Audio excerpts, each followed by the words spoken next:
Bienvenue dans le Retour au réel, le podcast de ceux qui ne veulent pas seulement critiquer, mais aussi créer. Aujourd'hui, je vais vous parler d'un sujet qui me semble crucial dans le monde dans lequel nous vivons. C'est un sujet à la fois d'anthropologie, de sociologie, et in fine, un sujet moral. Je vais vous parler de la bourgeoisie.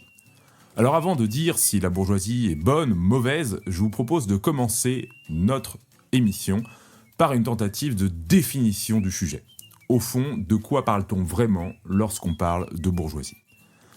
Alors la bourgeoisie désigne énormément de choses. C'est à la fois une réalité historique, c'est-à-dire une catégorie sociale qui a émergé à l'époque médiévale et qui va petit à petit prendre son essor dans une confrontation avec la féodalité et qui va occuper au XIXe siècle un rang, on pourrait dire, le plus élevé dans la société. Et à l'époque contemporaine, on peut se demander ce qu'est devenue cette bourgeoisie. Est-ce qu'elle a disparu ? Est-ce que finalement tout le monde est aujourd'hui un bourgeois ? La bourgeoisie, c'est aussi un concept dans la sociologie marxiste. Les bourgeois sont ceux qui s'enrichissent par des investissements capitalistiques et non par le travail manuel. Ce sont ceux qui exercent une domination grâce à leur puissance financière. La bourgeoisie, c'est aussi un concept économique qui se recoupe d'une certaine manière avec celui de catégories socio-professionnelles supérieures. Et bourgeois, au fond, tous ceux qui gagnent plus que le salaire moyen. Mais dans ce cas, c'est difficile de distinguer la bourgeoisie avec la classe moyenne.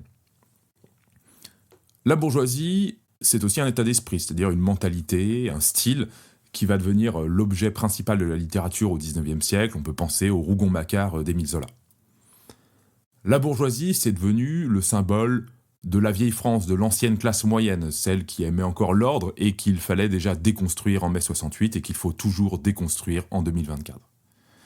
Alors dans ce podcast, on va essayer d'évoquer la bourgeoisie, non seulement comme une mentalité, mais peut-être davantage comme un ethos, c'est-à-dire une manière d'être, une façon particulière de voir le monde, de réagir aux choses. Alors, dans une deuxième partie du podcast, j'aimerais que nous essayions, pour comprendre la bourgeoisie, d'en retracer l'histoire. En France, l'essor de la bourgeoisie remonte à la dynastie capétienne, qui va faire alliance avec cette catégorie pour liquider, d'une certaine manière, l'ordre féodal, qui est une menace, on pourrait dire, par rapport au pouvoir royal. Les grandes invasions s'achèvent au XIe siècle, et au cours des 2 siècles suivants, va s'affirmer un mouvement qu'on appelle le mouvement communal. Qu'est-ce que sont les communes ? Ce sont des associations de bourgeois dans les villes et qui perçoivent le système féodal comme une menace contre leurs intérêts matériels. Les bourgeois ne sont ni des nobles, ni des serfs, ce sont cependant des hommes libres et qui en fait vont essayer de passer sous l'autorité du roi pour ne plus être soumis à l'autorité féodale. Et donc, du coup, ils sont en révolte, on pourrait dire, contre l'aristocratie. Ils vont avouer, entre guillemets, le roi et désavouer leur seigneur. Ils demandent au roi de les délivrer par ce qu'on appelle des lettres de bourgeoisie et qui vont affranchir les bourgeois des anciennes obligations féodales.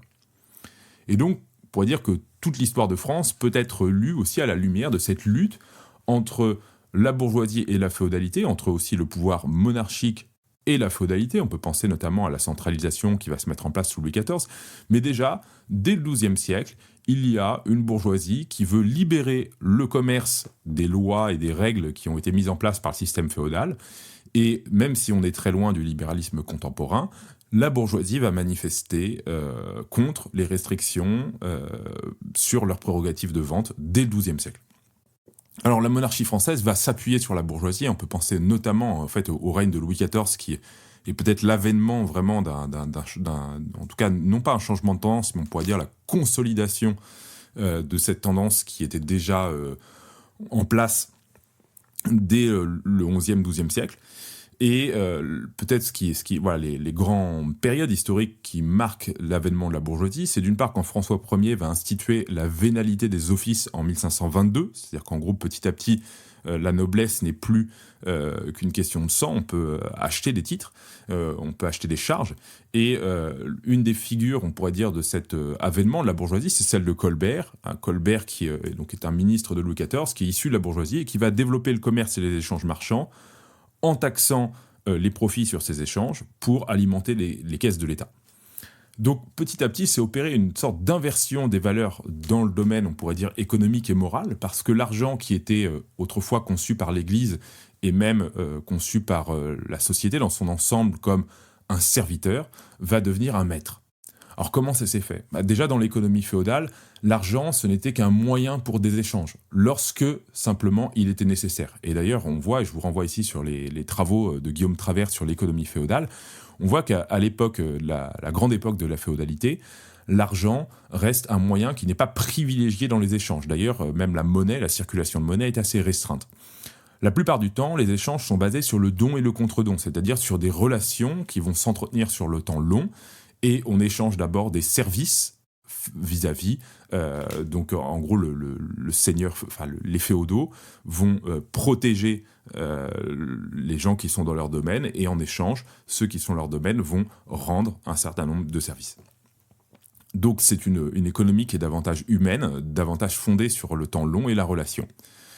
L'économie, elle était avant tout territorialisée, c'est-à-dire qu'en fait, finalement, les échanges se faisaient sur un territoire, au sein, on pourrait dire, presque d'une communauté féodale, et on n'envisageait surtout pas la quête de richesse comme quelque chose qui devait être une finalité, elle était même plutôt perçue comme quelque chose, une passion honteuse.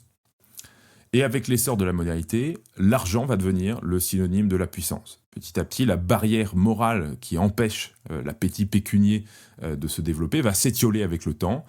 La notion de bien commun va elle aussi petit à petit disparaître au profit de l'intérêt individuel.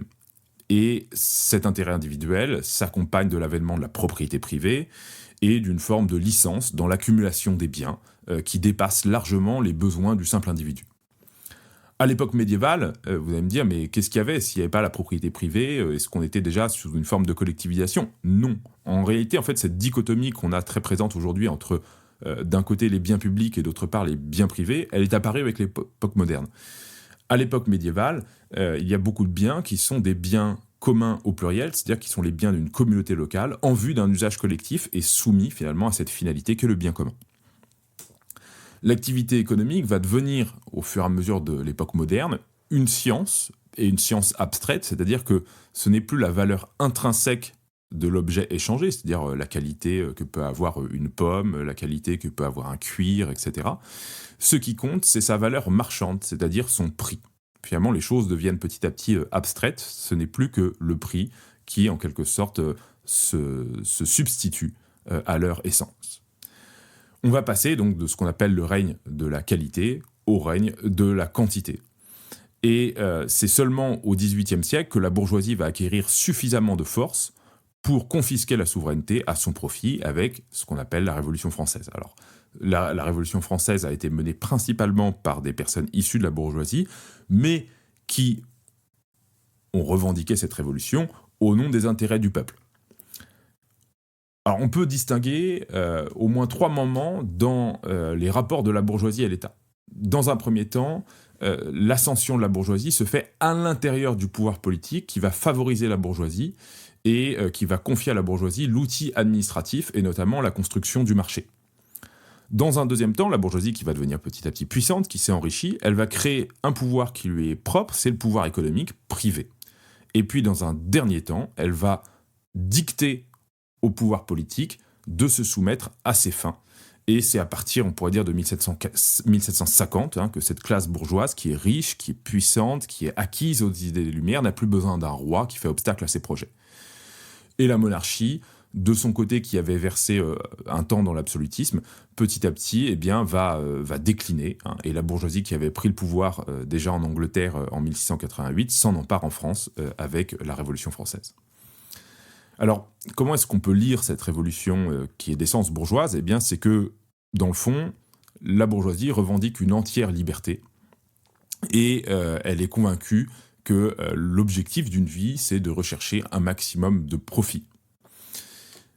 Elle cherche donc à détruire tout ce qui va lui paraître de nature à limiter l'activité économique. Donc à la fois détruire le pouvoir politique, détruire les traditions, détruire les corporations. On peut se rappeler d'ailleurs que la loi Chapelier, qui est une des premières lois votées après la Révolution française, c'est la loi qui va mettre fin au système corporatif, donc finalement tout ce qui enchâssait l'économie dans un système de communauté, de règles, et même on pourrait dire de morale commune.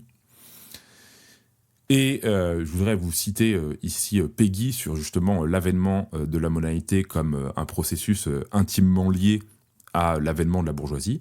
À l'avènement des temps modernes, une grande quantité de puissance, de force, la plupart même, sont tombées. Mais loin que leur chute ait servi aucunement aux puissances d'esprit, en leur donnant le champ libre. Au contraire, la suppression des autres puissances de force n'a guère profité qu'à cette puissance de force qu'est l'argent. Elle n'a guère servi qu'à vider la place au profit des puissances d'argent.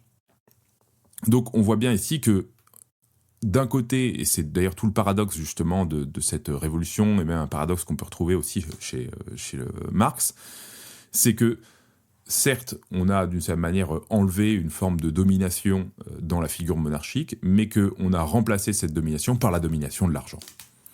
Et la bourgeoisie, justement, va connaître sa période de gloire, son apogée à la Belle Époque, c'est-à-dire à la fin du 19e siècle, début 20e, avec un essor économique sans précédent et qui va se faire au prix aussi d'une forme de prolétarisation de l'ancienne classe paysanne.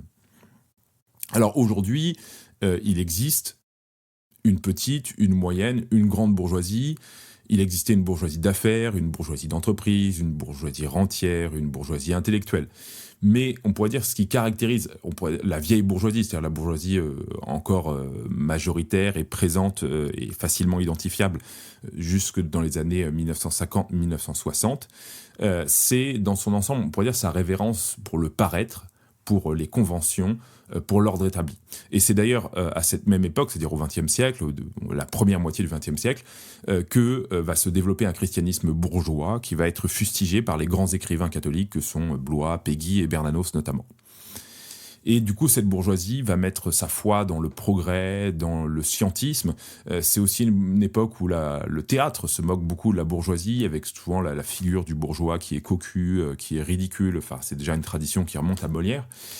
Mais on pourrait dire qu'à partir de 1950, et c'est ça justement le paradoxe de notre époque, ou en tout cas ce qui lui donne une dimension complexe à analyser, c'est que toute la société va être gagnée aux valeurs bourgeoises. Il y a un retournement qui se produit au moment de mai 68. À la fois, on fustige donc une société d'ordre, perçue comme étant la société bourgeoise, mais en fait, on la fustige au nom de principes bourgeois. Pourquoi ? Parce qu'en fait, qu'est-ce qui va être consacré à travers mai 68 ? C'est l'hédonisme, c'est la consécration du plaisir.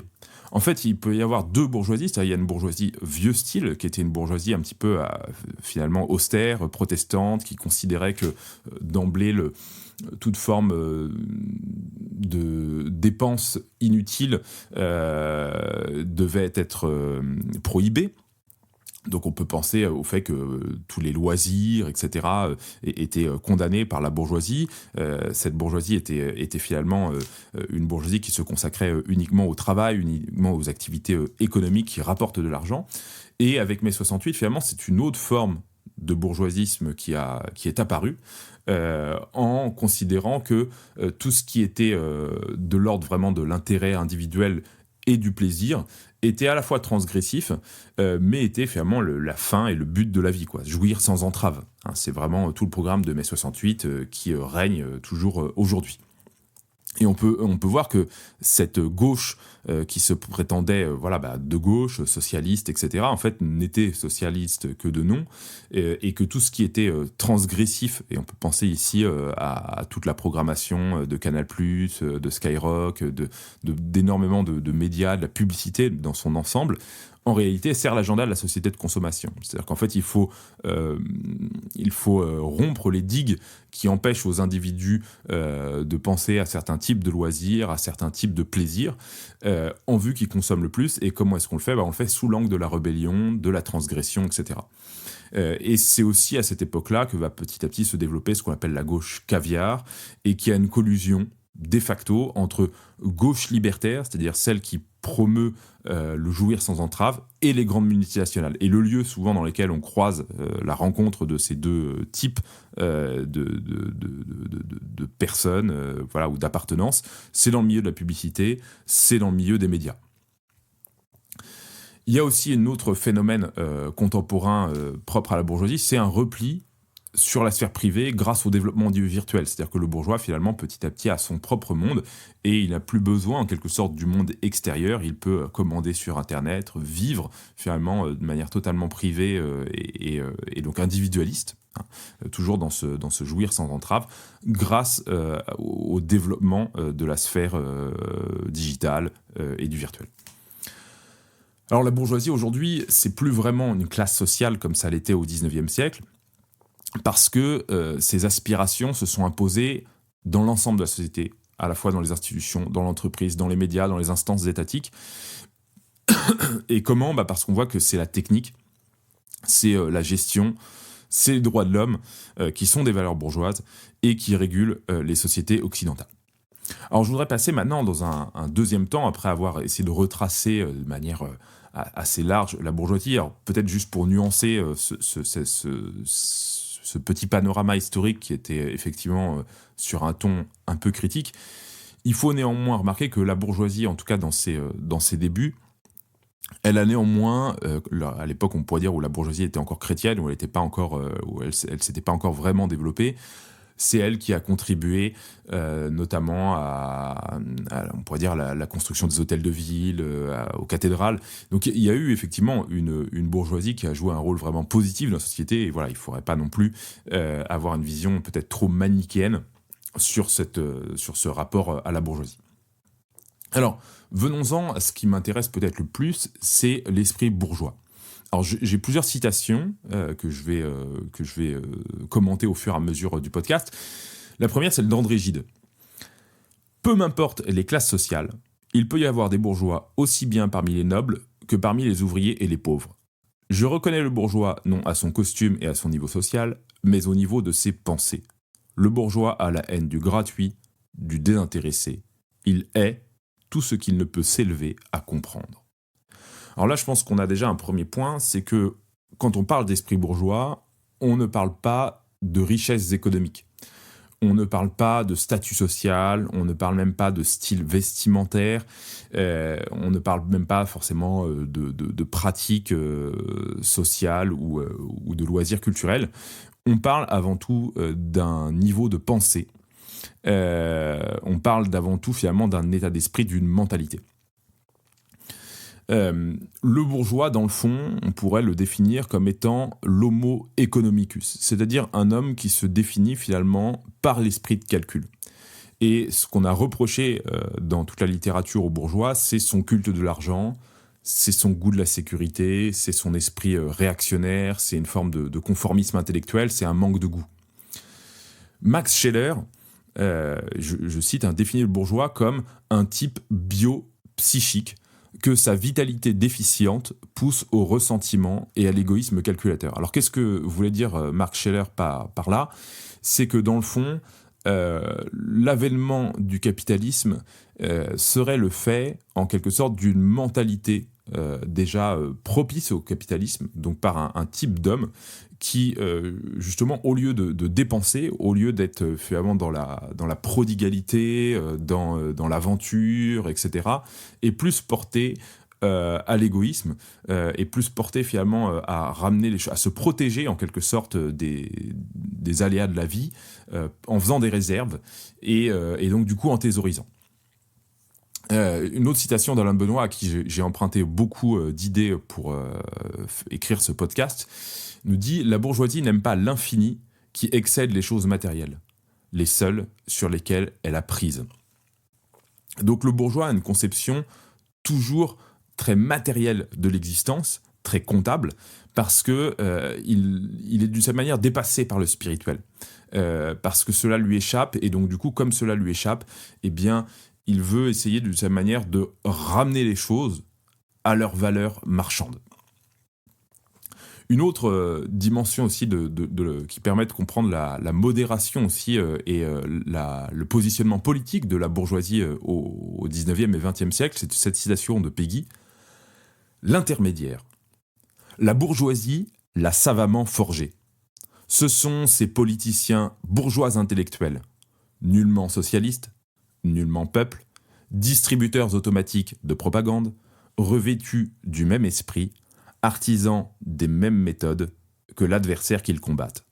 C'est par eux que l'esprit bourgeois descend par nappes progressives dans le monde ouvrier et tue le peuple, le vieux peuple organique, pour lui substituer cette masse amorphe, brutale, médiocre, oublieuse de sa race et de ses vertus privées. Un public, la foule qui est. Ça, c'est assez intéressant parce que on a, à l'époque contemporaine, une disparition aussi du peuple. L'aristocratie a disparu, mais le peuple lui aussi a disparu. Finalement, l'ensemble de la société s'est fondu dans la bourgeoisie. Alors pourquoi ? Comment l'expliquer ? On voit finalement que petit à petit, tout le monde est devenu un consommateur, que tout le monde n'aspire en réalité que à son confort individuel grâce aux mots d'ordre, en quelque sorte, qui ont été délivrés par les politiciens, par, effectivement, comme dit Peggy, ces distributeurs automatiques de propagande, et que, finalement, même quand on va dans des lieux où on serait censé être en contact avec ce qui resterait d'un peuple, en fait, ces lieux n'ont plus rien de populaire. C'est-à-dire que tout, aujourd'hui, ressemble à des zones pavillonnaires ou à des appartements individuels dans lesquels il n'y a plus aucune dimension communautaire, où il n'y a plus aucun... Quand Peggy dit, justement, elle est oublieuse de sa race, qu'est-ce que c'est qu'une race ? C'est pas du tout ici à entendre dans le sens biologique. C'est entendre, finalement, à un caractère qui a été forgé par une culture, par une manière de vivre. Quand vous lisez par exemple Henri Vincenot dans la Bible Baude, vous voyez bien qu'il y avait un peuple qui avait vraiment un tempérament propre à chaque région, des manières de vivre, avec parfois tout aussi, dans certains cas, une forme de petitesse, d'étroitesse, etc. Mais néanmoins, il y avait des caractères. Il y avait des gens qui avaient du tempérament. Et tout ça, finalement, c'est petit à petit détruit. Peggy parle justement d'une masse informe, brutale, médiocre, et je trouve qu'il décrit à merveille la société dans laquelle nous vivons, quoi. C'est-à-dire qu'en gros, aujourd'hui, les gens ne sortent pas, il n'y a pas une tête qui dépasse, quoi. Les gens sont mous, voilà, leur vie se résume à leur caddie de supermarché. Et je dis ça sans aucun mépris, je dis ça plutôt justement avec tristesse, parce que nous sommes tous finalement tentés de nous amollir, de nous résumer en quelque sorte à cette existence de consommateur. Alors je vais essayer de dresser quelques traits caractéristiques fondamentaux de ce que j'appelle l'esprit bourgeois, et qui, encore une fois, je le redis, ne doit pas se confondre avec des revenus, avec un type d'appartenance à tel ou tel milieu. Je pense qu'on retrouve ces traits caractéristiques dans tous les milieux, et dans le milieu qu'on pourrait appeler aujourd'hui, voilà, le milieu de la bourgeoisie, on va dire de cette classe supérieure, pas forcément les hyper riches, mais voilà, de ces gens qui gagnent plus de, je sais pas, 3 000 euros par mois. Eh bien, il y a des gens là-dedans qui ne sont pas des bourgeois, qui ne sont pas forcément pris par l'esprit bourgeois, et il peut y avoir des smicards ou même des gens au RSA, et qui se caractérisent par la petitesse d'esprit bourgeoise. Alors, premier trait caractéristique, c'est l'abstraction.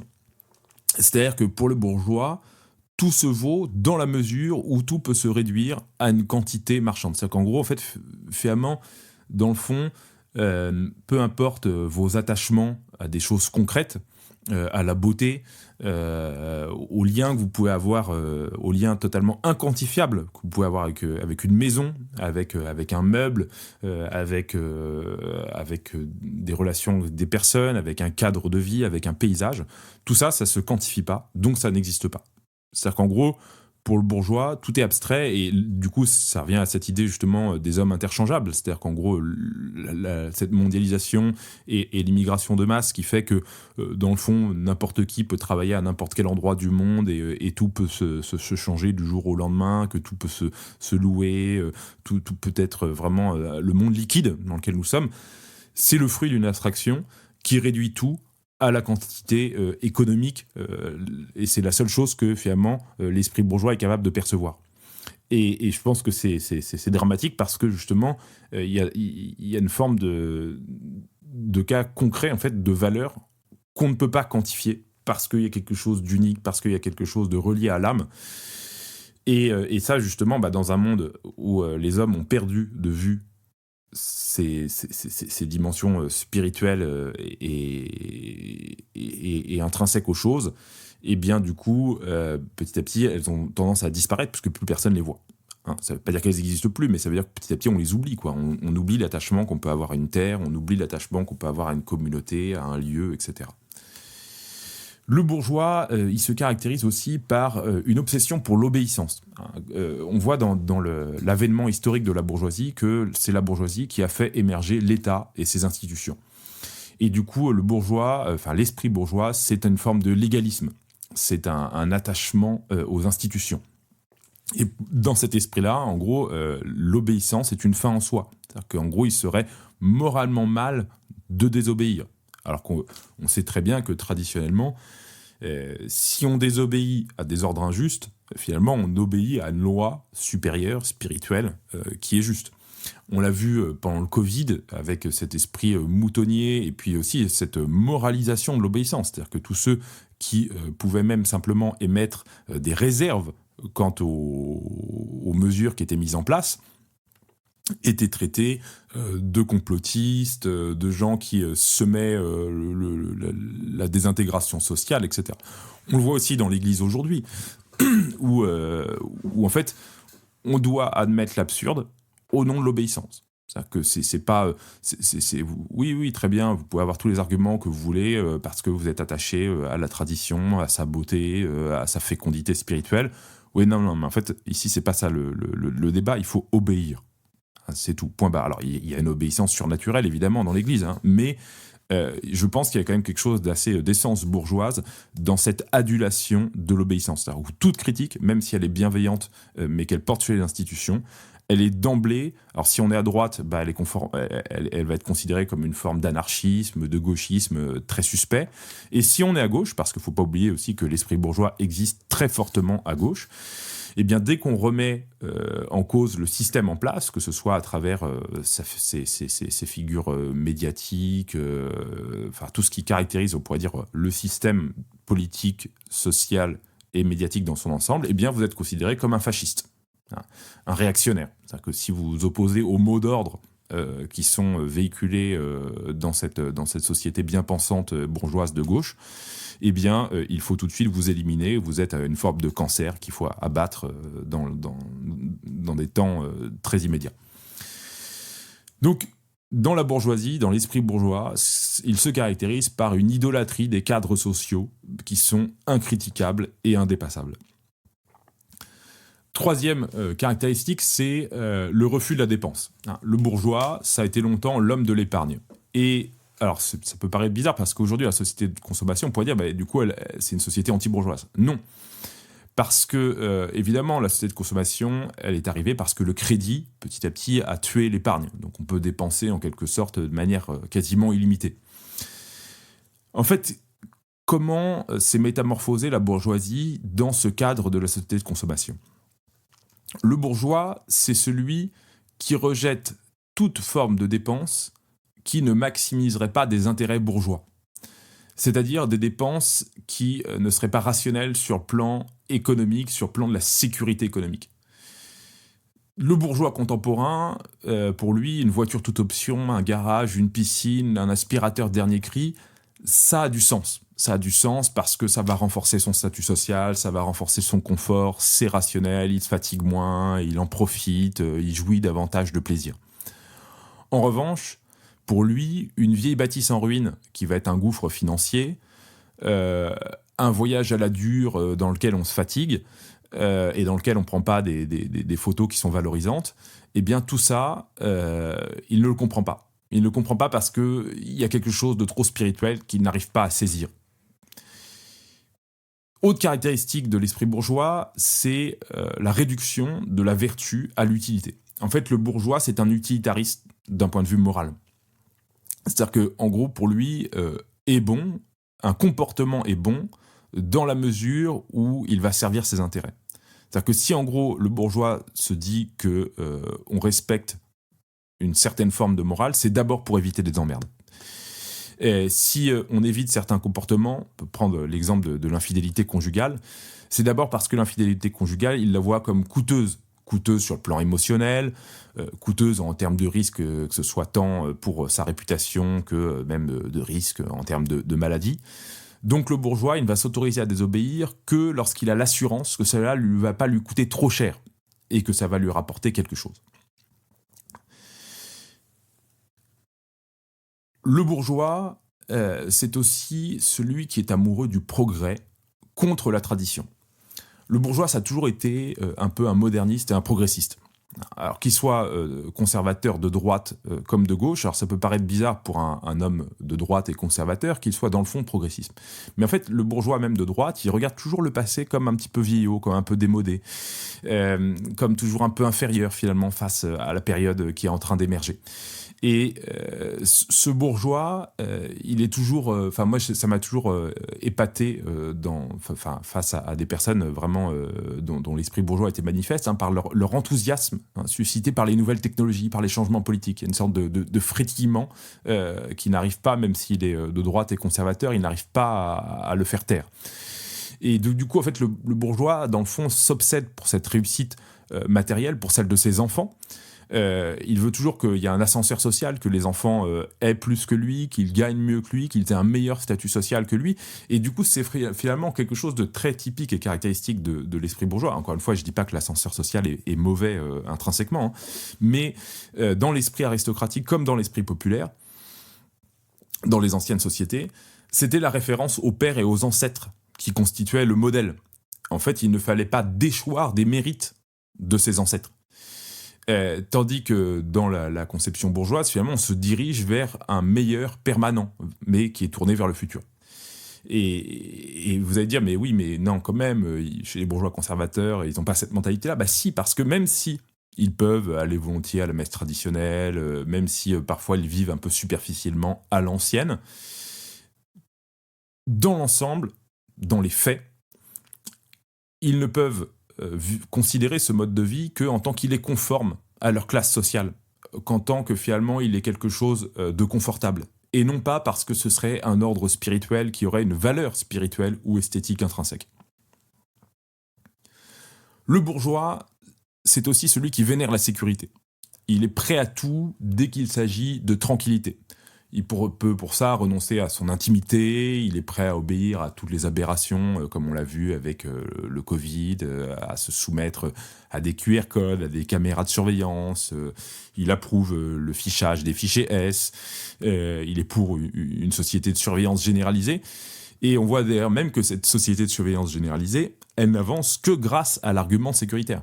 On peut penser aux attentats de Nice. Avant ces attentats à Nice, il y avait déjà des caméras de surveillance. D'ailleurs, on avait vu que le camion qui était allé écraser des gens dans la foule, il avait été filmé.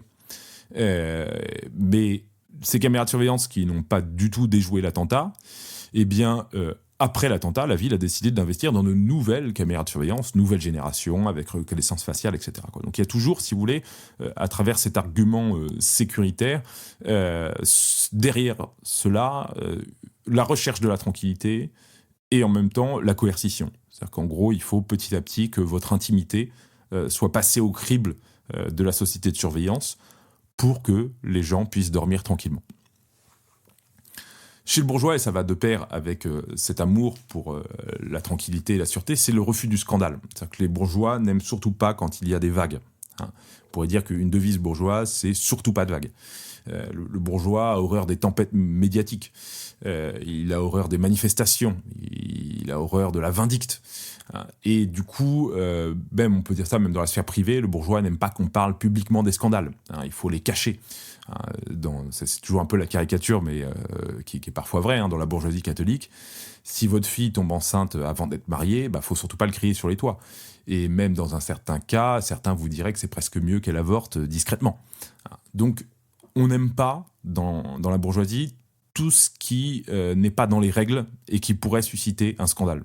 Et à gauche, ça va se voir très bien, c'est-à-dire que dans la bourgeoisie de gauche, vous serez regardé d'un mauvais œil si vous ne respectez pas ostensiblement les règles de la morale de gauche en vigueur. Donc si vous ne faites pas le tri des déchets, si vous ne scandalisez pas suffisamment, visiblement, ostensiblement vis-à-vis de l'extrême droite, si vous ne manifestez pas d'un enthousiasme à l'égard du véganisme, si vous ne faites pas part de climato-anxiété, etc., vous serez considéré comme quelqu'un de suspect.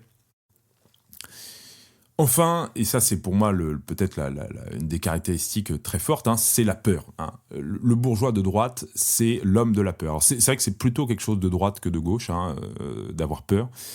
Ça rejoint l'horreur du scandale.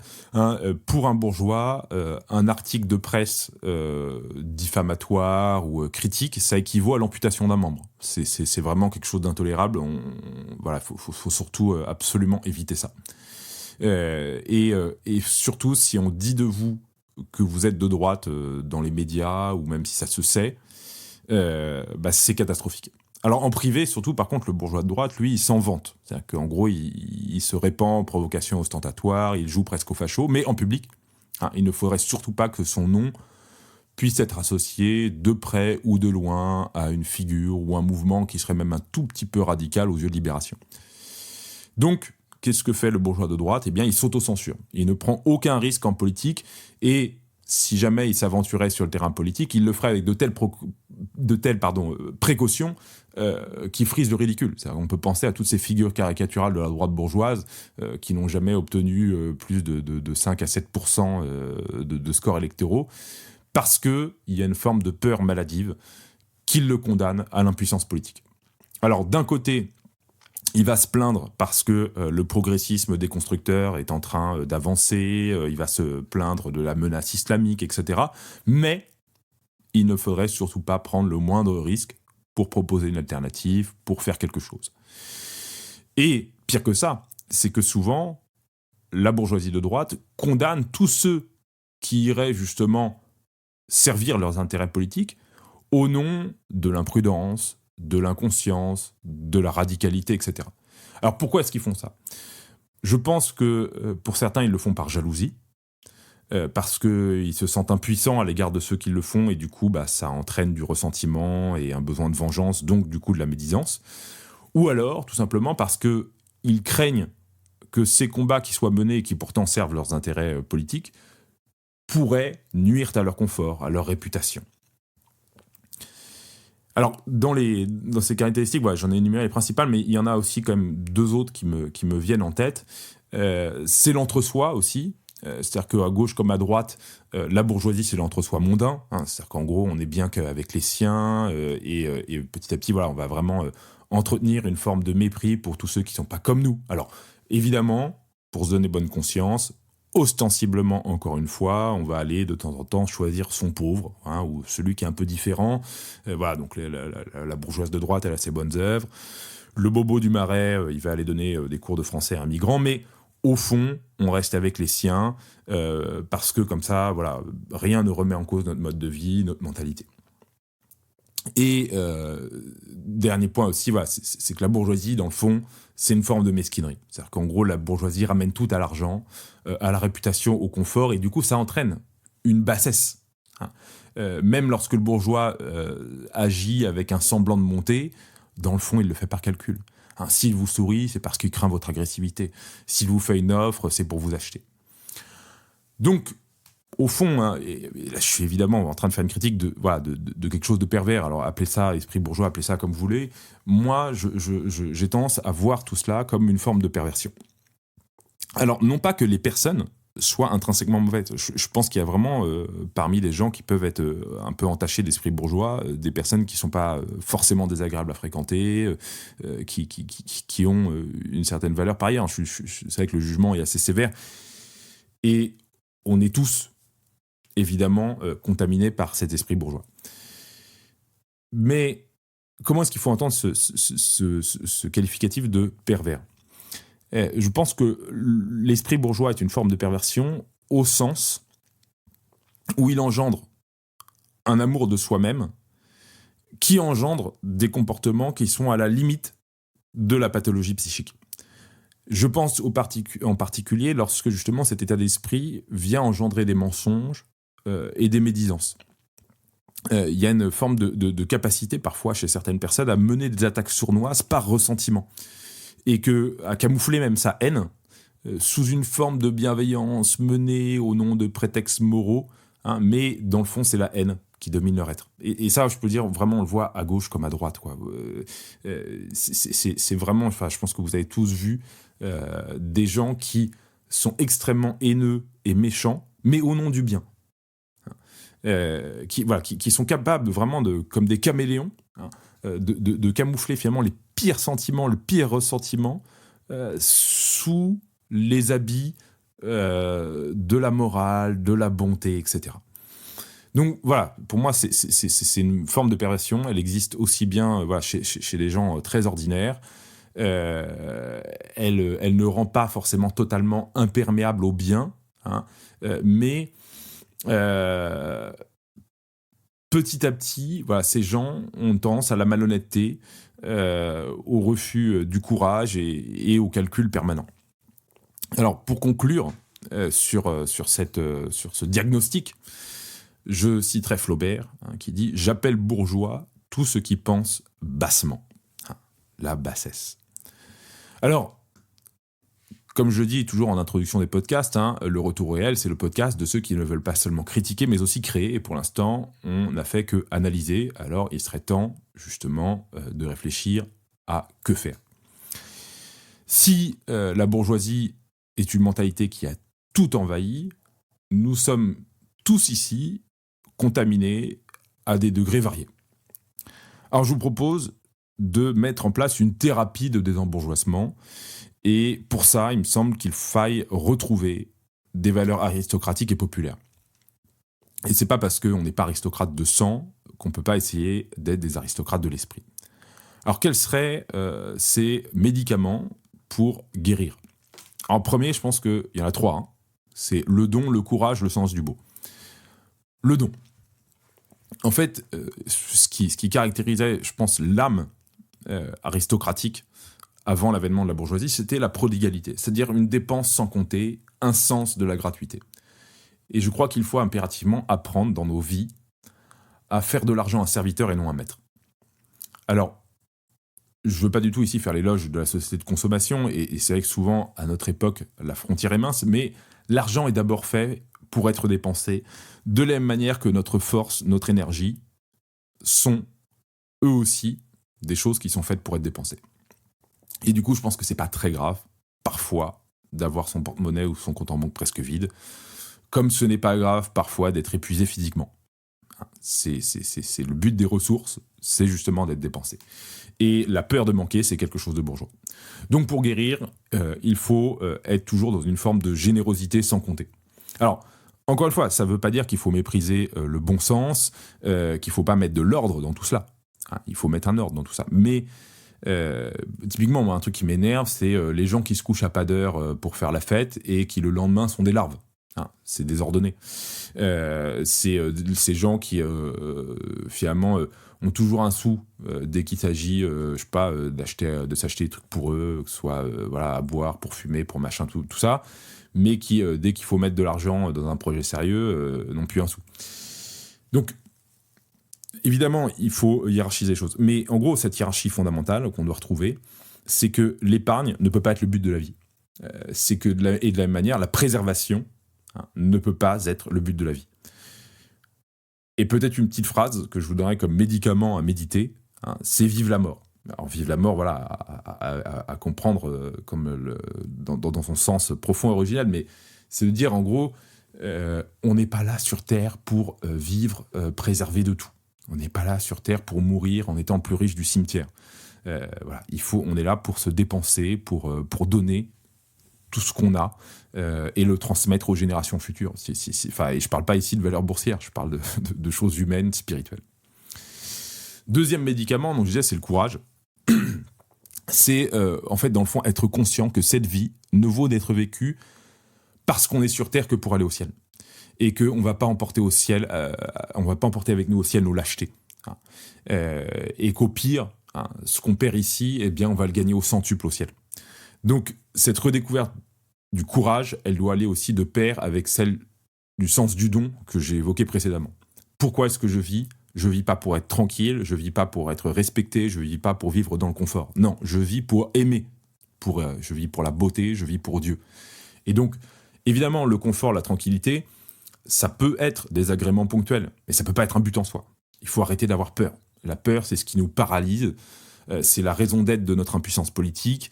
Et ça ne veut pas non plus dire qu'il faut prendre n'importe quel risque, ça ne veut pas dire qu'il faut renoncer à la prudence la plus élémentaire, mais aujourd'hui, dans les milieux de droite, je vois trop de congrégations religieuses, d'associations, d'entreprises qui se pissent dessus. Tout le monde a peur d'être associé à tel nom, à telle œuvre, et du coup on cultive la discrétion, on s'autocensure, on n'entreprend plus rien. Alors faites vôtre cet ordre du Christ, n'ayez pas peur. Il faut en faire un mantra, il faut se le répéter du soir au matin. N'ayez pas peur, n'ayez pas peur, n'ayez pas peur. Dernier médicament, c'est le sens du beau. Les bourgeois n'aiment pas le beau, ils aiment uniquement les choses qui coûtent cher ou qui permettent d'être à la mode. Et la beauté, je pense que vous le savez, ça ne coûte pas forcément cher.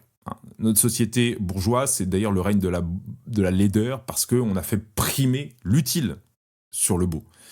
Vous savez, on dit souvent parfois ce vêtement, bon, ok, il est moche, mais il est pratique. Non, mais battez-vous contre ces gens. Ne tolérez plus que des gens disent ça autour de vous. La beauté, c'est une fin en soi. Alors, non pas purement que la beauté des choses matérielles, mais la beauté, c'est une fin en soi parce que c'est un attribut de Dieu. La beauté, elle se convertit dans le bien. La beauté, que ce soit dans le choix de sa maison, de ses vêtements, de sa table, c'est un combat aussi contre le matérialisme, parce que la beauté, c'est quelque chose de spirituel. La beauté, ça s'entend aussi dans un sens moral. Il faut retrouver le sens du beau geste, retrouver le sens de la belle conduite, de la belle attitude. En fait, c'est ne pas agir en morale comme si on respectait un code de conduite, fais pas ci, fais pas ça, pour être dans les clous, pour être dans les cases. Ça, c'est du pharisaïsme. Il faut chercher à être de belles personnes, parce que la beauté sauvera le monde. Chers amis, je vous donne rendez-vous la semaine prochaine pour un nouvel épisode du Retour au réel. Je vous demande, si cet épisode vous a plu, eh bien de le partager, de mettre un bon commentaire et une bonne note sur la plateforme d'écoute sur laquelle vous avez accès à ce podcast. Et n'hésitez pas à me faire part de vos commentaires, je serai très heureux de vous lire et puis de traiter les sujets qui vous tiennent à cœur. À bientôt.